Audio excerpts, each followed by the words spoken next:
On évoquait à l'instant, Pierre Hillard, le forum de Davos qui promeut une banque centrale des monnaies numériques. Restons justement sur le forum de Davos du désormais célèbre Klaus Schwab qui s'est illustré en juillet dernier avec la publication de cet ouvrage Covid-19, la grande réinitialisation. Vous en parlez beaucoup, Pierre Hillard, de ce Klaus Schwab. Quelle est son idéologie? Qu'est-ce qu'il poursuit comme but? Alors, Klaus Schwab, donc c'est un Allemand, mais bon, c'est un déshonneur pour l'Allemagne. Il n'est pas plus allemand que ces grands mondialistes qui sont des produits hors sol. Il a créé donc, pour situer un peu, en 1971, le Forum économique mondial de Davos, qui réunit chaque année la crème de la crème, politique, financière, bancaire, pharmaceutique, pétrole, etc. Et il l'a inauguré en 2004.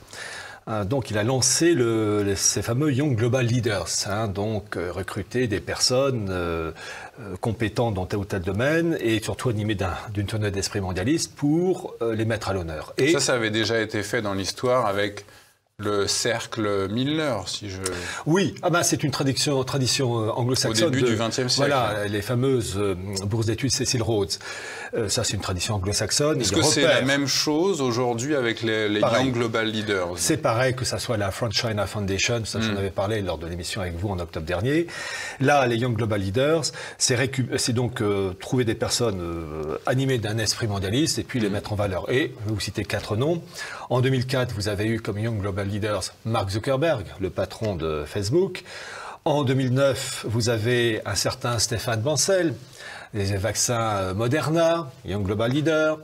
En 2016, vous avez eu Emmanuel Macron, Young Global Leader. Je rappelle que Macron est aussi Young Leader de la Fondation franco-américaine.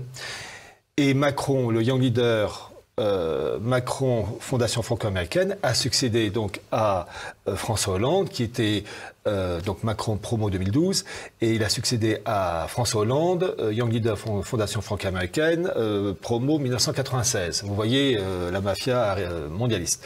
Et puis récemment, en 2018, le Forum de Davos, parmi les heureux élus, a nommé aussi comme Young Global Leader Marlène Schiappa. Donc vous voyez, c'est à partir de ce substrat que Klaus Schwab veut profiter de l'histoire du Covid qui a littéralement ébranlé les économies mondiales pour passer à la vitesse supérieure, c'est-à-dire une numérisation tout azimut, intelligence artificielle, biotechnologie, tout ça dans le cadre de la grande réinitialisation qui est la grande réparation du monde. Vous savez, la grande réinitialisation, c'est la formule, c'est la version actualisée du Tikkun Olam. Et d'ailleurs, Klaus Schwab le dit lui-même. Il dit qu'il faut, pour la 4e révolution industrielle, que cela va conduire à la fusion de nos identités physiques, numériques et biologiques. Ça, c'est le transhumanisme à plein nez. Et pour vous montrer comme les choses vont loin, je reviens à ma pièce de monnaie de The Economist avec la puce électronique qui indique au milieu de la lettre G qui ressemble étrangement au ventricule dans l'encéphale. Des Klaus Schwab et ses petits camarades veulent favoriser l'implantation de puces en tout genre dans le corps humain pour mieux le contrôler. Et il l'écrit dans son livre. Pour mieux le contrôler ou pour augmenter l'homme? Parce que si on avait si on avait la capacité, moi j'en rêve, de passer des actes sur mon compte en banque directement en clignant des yeux de fois. Ne rêvez pas. Non, nous vous en prie. Restez naturel. Parce que, en fait, il y a 2 choses. Il y aura ceux qui seront contrôlés. Il y aura les dominants.